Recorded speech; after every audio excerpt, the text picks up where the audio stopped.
줄타기 고개사 블론든이라는 사람이 있어요. 이 사람은 나이아가라 폭포에서 미국과 캐나다 양쪽에 줄을 걸어놓고 그곳을 왔다 갔다 해서 유명해진 사람입니다.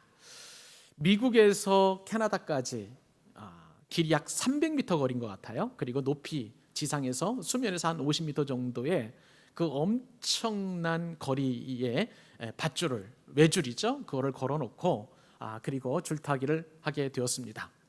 1860년 어느 날 이 블론딘이 미국에서 출발해서 장대 하나를 가지고 외줄 300m를 걸어가지고 캐나다 쪽에 도착을 하게 되었습니다. 수많은 사람들이 운집해서 그 장면을 보고 이 외줄 타기를 건너온 이 블론딘에게 우리와 같은 박수를 쳤어요. 그리고 그 박수 속에서 블론딘이 이제 연설을 하게 되었습니다. 여러분, 제가 지금 미국에서 캐나다로 건너온 거 여러분 보셨죠? 지금 보신 것처럼 제가 캐나다에서 미국으로 다시 외줄 타고 장대 하나만 가지고 건너갈 것을 여러분 믿습니까? 연설을 했더니 사람들이 믿습니다 하면서 박수를 확 치는 거예요. 근데 그 연설장 앞에 이제 꼬마들이 있었습니다. 꼬마들에게도 이렇게 블론딘이 연설을 했어요. 얘들아, 내가 지금 장대를 가지고 외줄을 타고 지금 캐나다에서 미국으로 건너가려고 하는데 너희들은 내가 이 외줄 타고 폭포를 건너갈 것을 믿니? 그랬더니 많은 꼬마들이, 소년들이 예, 믿습니다, 그렇게 박수를 쳤단 말이에요. 그래서 가장 열렬하게 박수치는 한 명을 집어서 그럼 얘야, 내 등에 업혀봐라, 내가 너를 업고 밧줄을 타고 건너가 볼게. 그랬더니 이 아이가 사색이 되었어요. 못한다는 거예요. 많은 아이들이 그때 많은 염려를 하게 되었습니다. 나는 못해, 나는 못해. 그럴 때 어떤 아이가 갑자기 저 뒤에서 손을 번쩍 들더니 제가 한번 해보겠습니다, 제가 한번 등에 업혀보겠습니다, 그렇게 얘기한 거예요. 블론딘은요, 그 소년을 이제 등에 업고 안전띠를 메고 그리고 장대를 들고 그 외줄을 건너서 300m 거리를 건너서 미국으로 건너갔다고 합니다. 여러분, 많은 사람들이 믿음이 있는 것 같지만 그러나 실제로는 믿음 없는 그런 행동을 보이는 것을 우리가 잘 알고 있습니다. 입으로는 믿는다고 하죠. 그러나 그것이 우리의 삶에, 우리의 행동에, 우리의 인격에 그대로 묻어나서 내가 믿는 것하고 행동하고 그대로 연결되는 것은 참으로 드문 일이라고 할 수가 있겠습니다. 여러분, 오늘은 말씀을 통해서 믿음에 관한 설교를 하려고 합니다. 본문에서 예수님께서는 겨자씨 하나 할 만한 믿음, 어떤 믿음이요? 겨자씨 하나 할 만한 믿음, 정말 눈에 작게 보이는 이 겨자씨 하나 할 만한 믿음만 있으면 여기서 저기로 명에서 산을 옮길 수 있다고 그렇게 말씀해 주고 계십니다. 여러분, 우리에게는 산이 많죠? 태산 같은 빚이 있습니다. 태산 같은 병이 있습니다. 태산 같은 자녀 문제도 있고요, 태산 같은 인생의 문제, 엄청난 그러한 문제들이 참 우리의 삶을 에워싸고 있는 것입니다. 그런데 겨자씨만한 이 작은 믿음만 있다면 그 산을 들어 이리로 옮길 수 있다는 것입니다. 할렐루야. 여러분들은 오늘 이 말씀을 듣고 아마 소망을 갖게 될 거예요. 능력을 갖게 될 줄로 믿습니다. 오늘 주신 말씀을 통해서 여러분들에게는 큰 위로가 될 거예요. 여러분, 이 말씀 듣고 우리 다 같이 산을 옮길 만한 믿음, 그 믿음을 소유할 수 있기를, 소망하기를 주님의 이름으로 축복합니다. 자, 그러면 오늘 말씀을 통해서 우리가 4가지 교훈을 살펴볼 텐데, 첫 번째 우리가 알아야 될 것은 뭐냐면요, 예수님은 이미 산을 옮길 만한 믿음을 우리에게 주셨다는 사실이에요. 할렐루야. 할렐루야. 정말 여러분, 지난주까지 우리가 살펴본 말씀 여러분 기억하시나요? 예수님께서 세 제자들과 함께 어디에 오르셨습니까? 높은 산, 저 변화산으로 올라오셨어요. 그곳에는 영광의 장소였고, 그리고 너무너무 아름다운 신비한 그런 장소였고 은혜의 장소였습니다. 베드로는 그것이 너무나 좋아서 그곳에 초막셋을 짓겠다고 그랬어요. 그리고 이곳에서 함께 살고 싶다고 그렇게 이야기를 했었습니다. 그런데 예수님께서는 그곳에서 살자고 베드로에게 제안한 것이 아니라 산으로 내려오셨습니다. 여러분, 우리가 지난주에 상고했던 대로 산 아래는 어떤 장소예요? 눈물이 있는 곳입니다. 아픔이 있는 곳입니다. 고통이 있고 애통이 있고 슬픔이 있고, 그리고 무엇보다 우리가 감당해야 할 사명이 있는 사명의 장소인 것입니다. 오늘 주님께서는 산 아래로 내려오셔서 바로 이러한 현실을 맞닥뜨리면서 한 사람을 만나게 되었어요. 그 말씀이 14절로 16절 말씀입니다. 그들이 무리에게 이르매 한 사람이 예수께 와서 꿇어 엎드려 이르되 주여 내 아들을 불쌍히 여기소서. 그가 간질로 심히 고생하여 자주 불에도 넘어지며 물에도 넘어지는지라. 내가 주의 제자들에게 데리고 왔으나 능히 고치지 못하더이다. 지금 예수님께서 세 제자들과 함께 변화산에서 내려오셨다고 그랬죠? 그런데 한 사람이 예수님 앞에 꿇어 엎드렸습니다. 그 사람은 누구냐면요, 간질병 걸린 아이의 아버지였어요. 간질의 원인은 오늘 본문에 보니까 귀신이 들려서 그렇게 간질이 생겼다는 것입니다.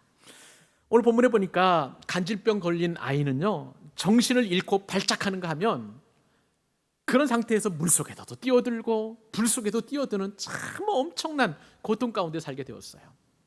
그리고 이 본문이 이제 마가복음에도 기록되어 있는데, 이 마가복음의 기록에 따르면 아이의 고통이 얼마나 심한지 오늘 본문에 비할 게 아니에요. 귀신이 아이를 붙잡게 되면 아이는 거꾸로집니다. 그리고 막 입에서 막 거품을 쏟아낸다는 거예요. 그리고 이를 바득바득 간다고 그렇게 마가복음 9장에 기록되어 있습니다. 뿐만 아니라 나중에는 이 귀신 들림 때문에 몸이 파리해지는 그러한 증상을 이제 일으킨다는 거예요. 저는 우리 아이들이 자라면서 발작을 그렇게 크게 경험해 보지 않아서 저는 잘 모릅니다만은, 이 발작을 일으키는 아이를 둔 부모 입장에서 보면 그 아이의 모습을 보는 부모 입장이 얼마나 애절할까, 얼마나 힘들까, 그런 생각을 한번 해봅니다. 여러분, 변화산은 어떤 곳이었나요? 하나님의 영광이 충만한 곳이었어요. 그런데 산 아래에는 어떤 세상이 펼쳐지고 있어요? 간질병이 걸린, 귀신이 들려서 간질병 걸린 아이가 그렇게 고통스럽게 살아가고 있는 것입니다. 은혜와 영광의 장소가 있고 또 고통과 아픔의 장소가 있는 이 현실이 바로 우리가 살아가는 세상이라고 할 수가 있는 거예요. 우리가 산 아래로 내려가야 하는 그 이유는 무엇입니까? 우리에게 도움을 요청하는 사람들이 있기 때문에 그래요. 우리에게 주신 주님의 사명은 뭐냐면 산 아래로 내려가서 저들의 고통과 함께하고 함께 울고 저들에게 도움이 되라고, 그렇게 우리를 사명의 현장인 산 아래로 우리를 인도하십니다.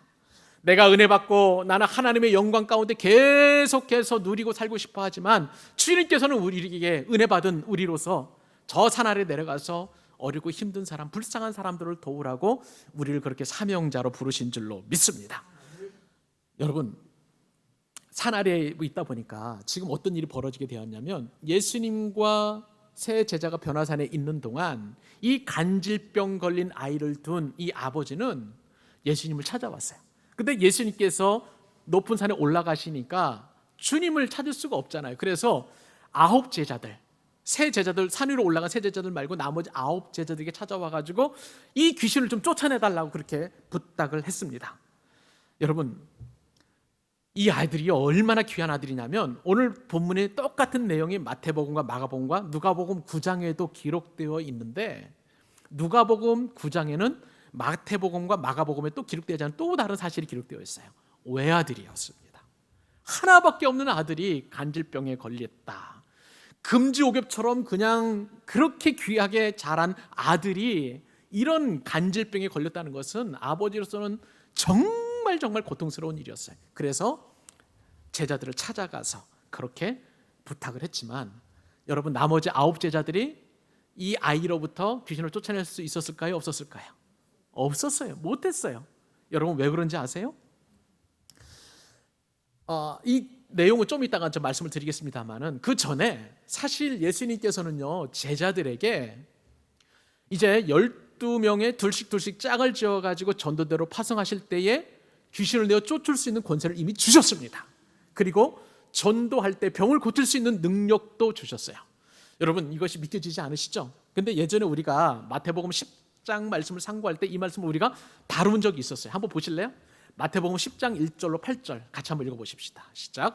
예수께서 그의 12 제자를 부르사 더러운 귀신을 쫓아내며 모든 병과 모든 약한 것을 고치는 권능을 이미 주셨어요. 그 다음에 실제로 이런 권능을 받고 병든 자를 고치며 죽은 자를 살리며 나병 환자를 깨끗하게 하며 귀신을 쫓아내되 너희가 거저 받았으니 거저 주라. 이미 제자들은 예수님께서 주신 이 권능을 가지고 그 역사를 일으켰는데, 오늘 본문에 보니까 제자들이 이 아이에게서 귀신을 쫓아내지 못하고 간질병을 고치지 못했다는 것입니다. 여러분, 제자들이 아이의 병을 고치지 못한 이유는 뭔지 아세요, 여러분? 불신 때문에 그렇습니다. 믿음이 없다는 거예요.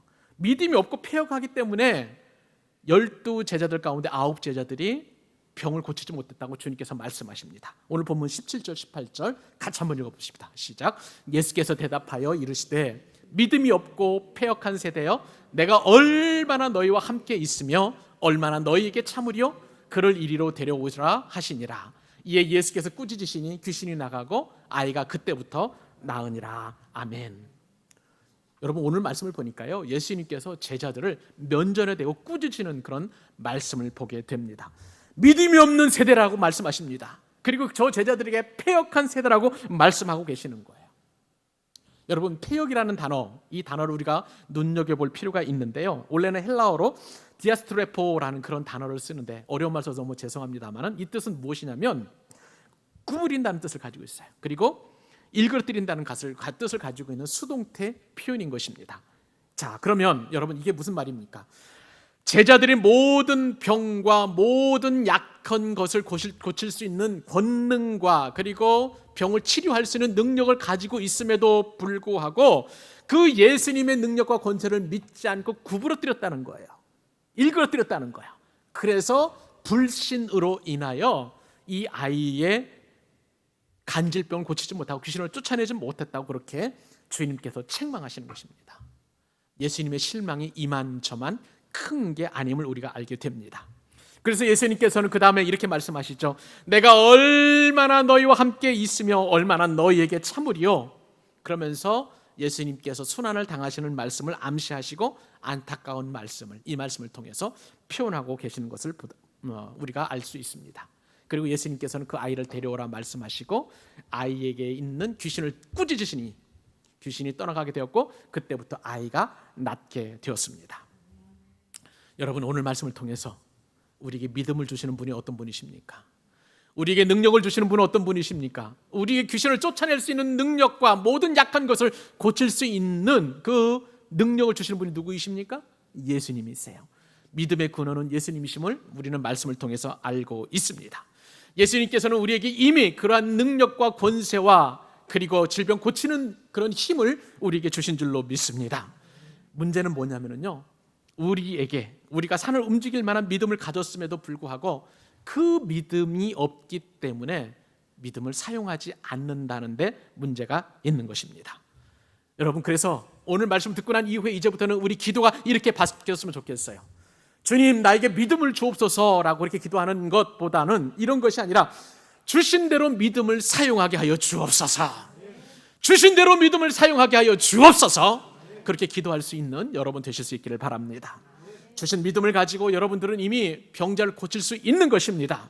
죽은 자를 살릴 수 있는 거예요. 나병 환자를 깨끗하게 할 수 있고 귀신을 쫓아낼 수 있는 능력을 이미 주셨기 때문에 그런 모든 역사를 이루어 가실 수 있기를 바랍니다. 여러분 가운데 태산 같은 문제가 있다고요? 그런 문제가 있다 할지라도 그 산을 명해서 이리로 저리로 옮기고 그러한 능력을 여러분 나타낼 수 있기를 바랍니다. 여러분께서는 이미 예수님이 주신 태산을 옮기는 그런 믿음을 주셨다는 사실을 꼭 기억하실 수 있기를 바랍니다. 오늘 말씀을 통해서 주신 두 번째 교훈이에요. 그것은 뭐냐면요, 산을 옮기는 믿음은 매 순간순간마다 주님의 능력을 의지하는 것이라는 사실입니다. 여러분, 예수님께서는 귀신 들리는 아이를 이리로 데려오라고 말씀하셨어요. 자, 이름이 어디일까요? 믿음이 없는 제자들에게 데려오라고 말씀하셨나요? 아니에요. 예수님께로 데리고 오라고 말씀하여 주셨습니다. 그리고 아이가 오자 예수님께서는 귀신을 꾸짖으셨어요. 여러분, 귀신은 어떤 대상이냐면요, 우리가 두려워하고 무서워하는 그런 대상이 아니라 꾸짖어야 할 대상인 줄로 믿습니다. 무서워하지 말고 꾸짖기를 바랍니다. 자, 주님께서 귀신을 꾸짖으시자 아이가 나았습니다. 이때 제자들이 예수님께 질문을 합니다. 자, 19절로 20절 말씀 또 한번 같이 읽어보십시다. 시작. 이때에 제자들이 조용히 예수께 나와 이르되 우리는 어찌하여 쫓아내지 못하였나이까? 이르시되 너희 믿음이 작은 까닭이라. 진실로 너희에게 이르노니 만일 너희에게 믿음이 겨자씨 하나만큼만 있어도 이 산을 명하여 여기서 저리로 옮겨지라 하면 옮겨질 것이요 또 너희가 못할 것이 없으리라. 아멘. 여러분, 제자의 특권이 뭔지 아세요? 늘 예수님께 물을 수 있다는 것입니다.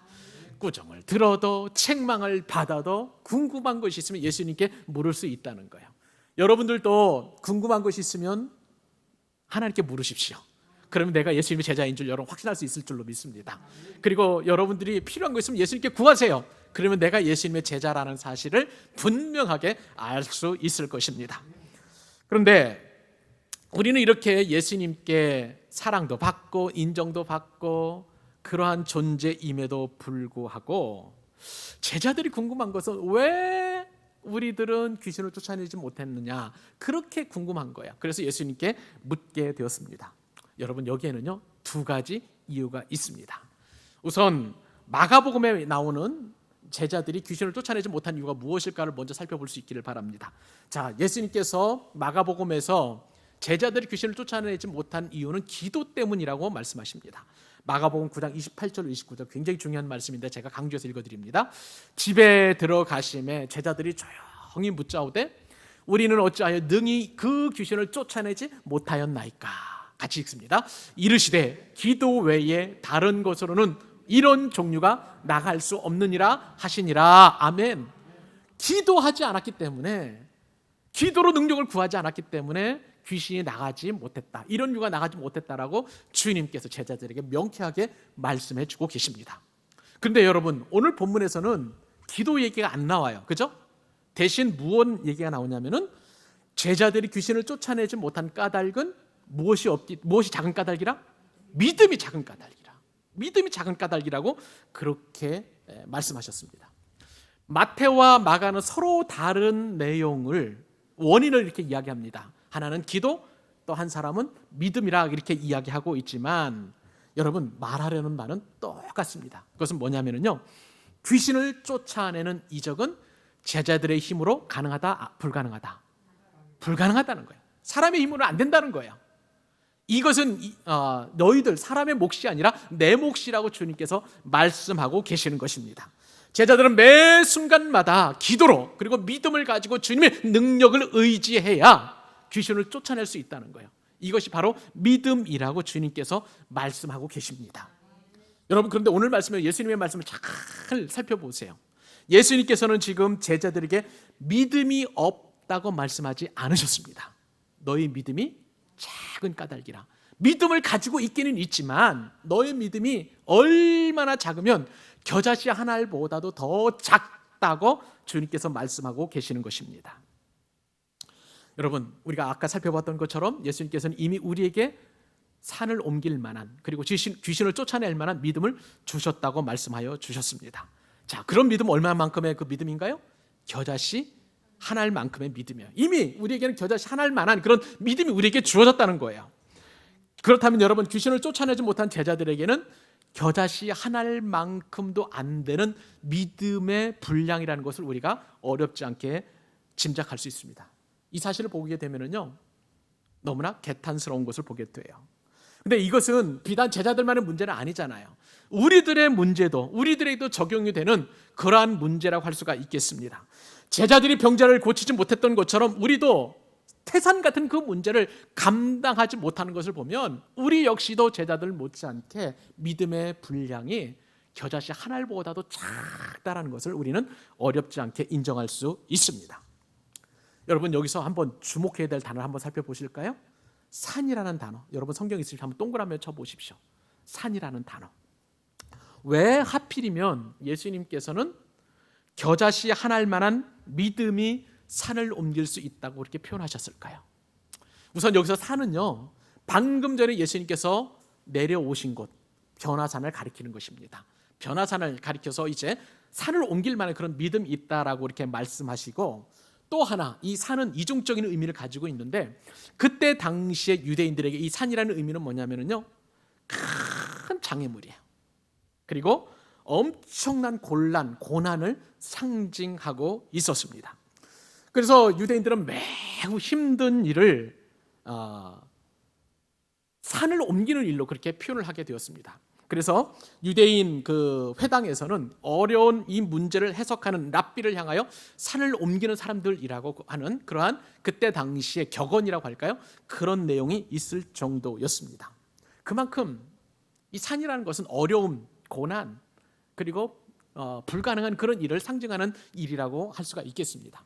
구약 성경에서도 보면 스가랴서에 보면 특별히 이 산에 관련된 내용이 이렇게 기록되어 있는데, 우리가 살펴볼 말씀은 스가랴서 4장 7절 말씀에 따르면 이렇게 성경에 기록되어 있습니다. 큰 산아, 큰 문제죠. 네가 무엇이냐? 네가 스룹바벨 앞에서 평지가 되리라.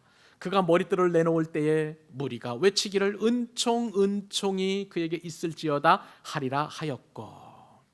이게 무슨 얘기냐면요, 스가랴 선지자 당시에 이스라엘에게 있어서 가장 큰 산은 바벨론 포로 문제였습니다.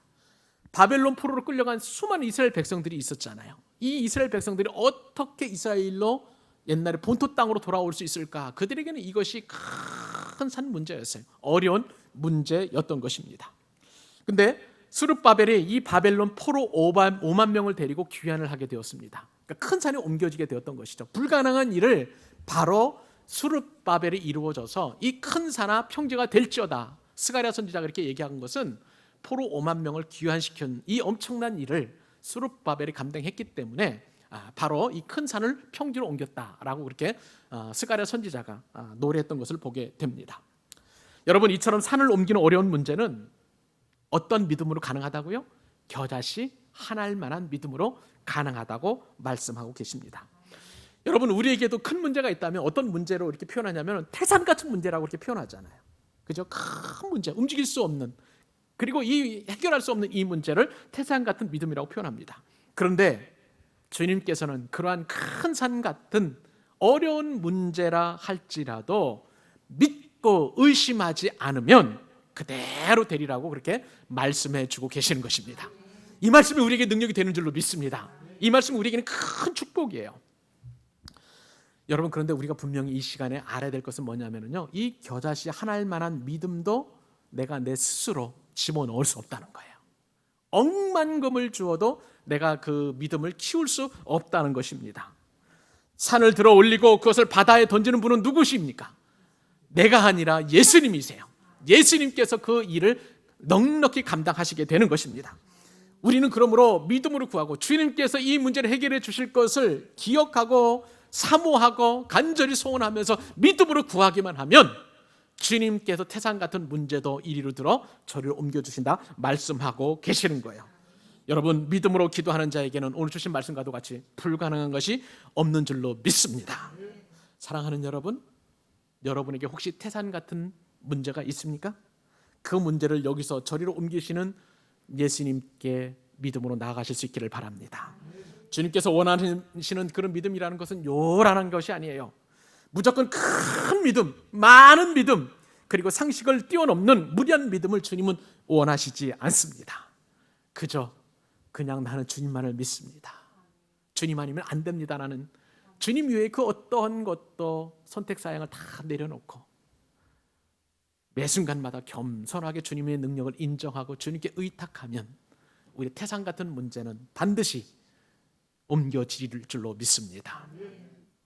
세 번째 교훈, 산을 옮기는 믿음은 어떤 믿음일까요? 내가 죽고 살아나는 것이어야 태산 같은 믿음을 우리가 가질 수 있다는 것입니다. 여러분, 오늘 예수님께서 믿음의 표현을 하시면서 이제 비교의 대상을 놓죠. 하나는 겨자씨, 하나는 큰 산을 이렇게 말씀하고 계십니다.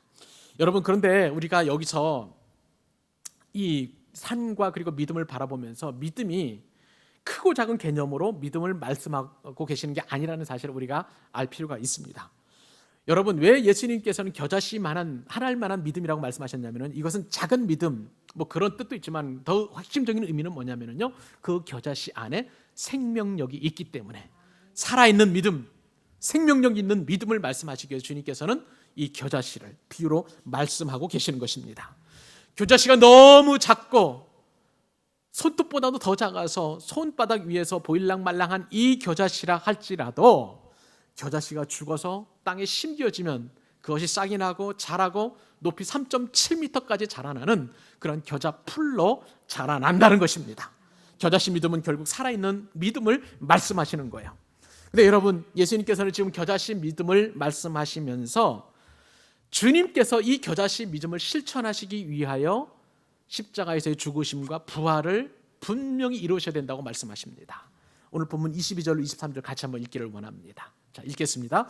갈릴리에 모일 때에는 예수께서 제자들에게 이르시되 인자가 장차 사람들의 손에 넘겨져 죽임을 당하고 제3일에 살아나리라 하시니 제자들이 매우 근심하더라. 여러분, 예수님께서는 지금 제자들이 갈릴리 다 모였습니다. 이제 예수님께서 산을 옮기는 그러한 겨자씨 하나일 만한 믿음을 말씀하신 이후에, 그리고 나서 당신도, 주님도 이 겨자씨 하나일 만한 그 믿음을 성취하기 위하여 이제 십자가에서 죽으심과 죽으셨다가 다시 살아나심을 제자들에게 말씀하십니다. 이것은요, 예수님께서 가이사랴 빌립보에서 이제 말씀하셨던 첫 번째 예수님의 순환 이후에 두 번째 말씀하시는 그런 순환이라고 할 수가 있는 것입니다. 여러분, 여기서 우리는요, 예수님께서 우리에게 산을 옮길 만한 그 믿음을 주신 대가가 무엇인지를 알게 됩니다. 우리가 믿음을 갖게 되는 것은 그냥 거저되는 일이 아니에요. 예수님께서 우리에게 믿음을 주시기 위하여 십자가에서 죽으시고 장사 지낸 바 되었다가 사흘 만에 다시 살아나신 그 대가가 있었기 때문에 우리가 산을 옮길 만한 믿음을 가질 수 있게 되는 것입니다. 여러분, 예수님은 이런 믿음의 원천을 말씀하셔도 제자들이 오늘 본문에 보니까 어떻게 됐다고요? 깨달았습니까? 못 깨달았습니까? 못 깨달았어요.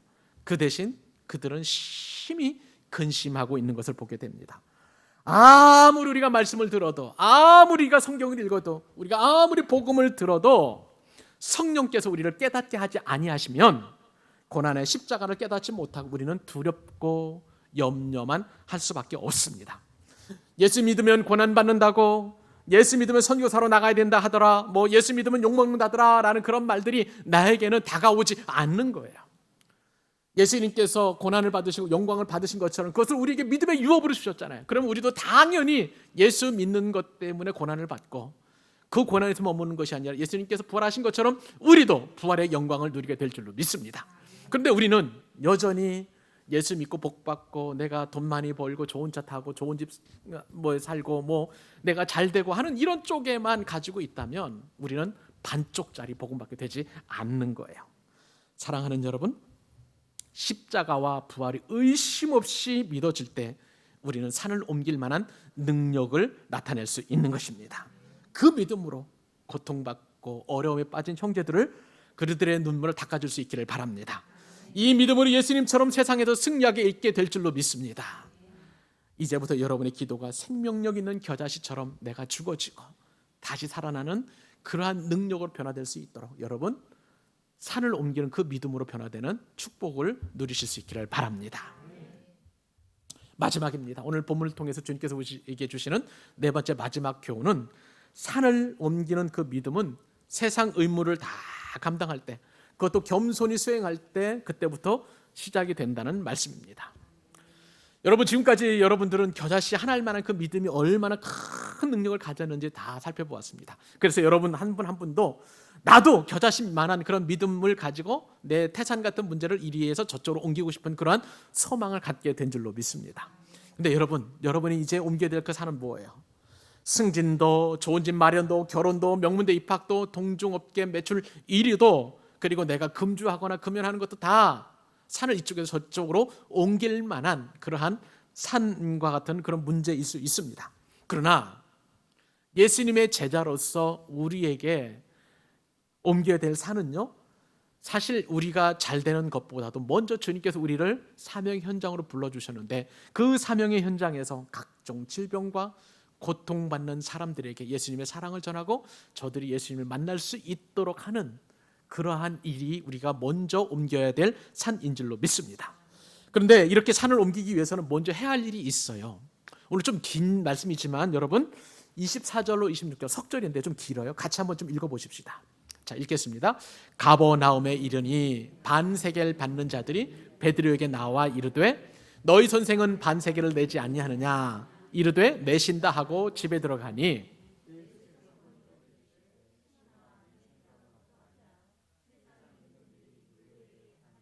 국세를 받느냐. 자기 아들에게냐 타인에게냐? 베드로가 이르되 타인에게니이다. 예수께서 이르시되 그렇다면 아들들은 세를 면하리라. 그러나 우리가 그들이 실족하지 않게 하기 위하여 네가 바다에 가서 낚시하고 먼저 오르는 고기를 가져 입을 열면 돈 한 세겔을 얻을 것이니 가져다가 나와 너를 위하여 주라 하시니라. 아멘. 여러분, 오늘 본문에서 예수님께서 산을 옮기는 그 일은요, 어마어마하게 우리가 하나님 앞에 헌금하거나 금식기도 하는 그런 극단적인 방법이 아니라 성전세 반세기를 먼저 내는 일부터 시작된다는 것을 주님께서 말씀하십니다. 여러분, 가버나움에서 성전세 받는 사람들이 베드로에게 물었어요. 왜 너희 선생은, 너희 랍비는 성전세를 안 내느냐? 근데 베드로가 얼떨결에 우리 선생님 성전세 내, 이렇게 얘기를 했단 말이에요. 자, 예전에 주님께서 성전세를 내신 것을 아마 베드로가 보았던 것 같습니다. 그래서 우리 선생님도 성전세를 내신다, 그렇게 대답을 한 것이죠. 이것은 그때 예수님 당시에 그 20살 이상의 유대인들은요, 누구나 다 반세겔, 좀 작은 돈이에요. 반세겔의 성전세를 1년에 한 번씩 성전에 납부를 해야만 했었습니다. 이 성전세를 내는 이유는 뭐냐면요, 내가 비록 로마의 지배 아래 있지만 하나님 나라의 백성으로서 그렇게 하나님께 드리는 세금, 그런 명목이었던 것입니다. 근데 여러분, 예수님은 하나님 나라의 백성입니까? 주인이십니까? 하나님 나라의 주인이신 거예요. 그러므로 예수님은 기본적으로 이 성전세를 내야 하는 신분 그 자체가 아닌 것입니다. 주님께서는 베드로에게 비유를 들어서 이 설명을 하고 계십니다. 옛날 왕정 시대에는요, 왕과 왕의 가족들, 그러니까 친족들은요, 세금을 내지 않았어요. 그리고 그 왕의 가족들 이외의 모든 사람들, 신하들이나 백성들은 그 왕에게 세금을 바쳐서 왕으로 하여금 이 나라를 잘 통치할 수 있도록 통치 자금을 만들어 주었습니다. 예수님께서는 바로 베드로에게 이 사실을 말씀하시는 것이죠. 그래서 주님께서 비유로 말씀하시는데, 주님이 말씀하신 세상 임금들은 하나님을 상징하는 거예요.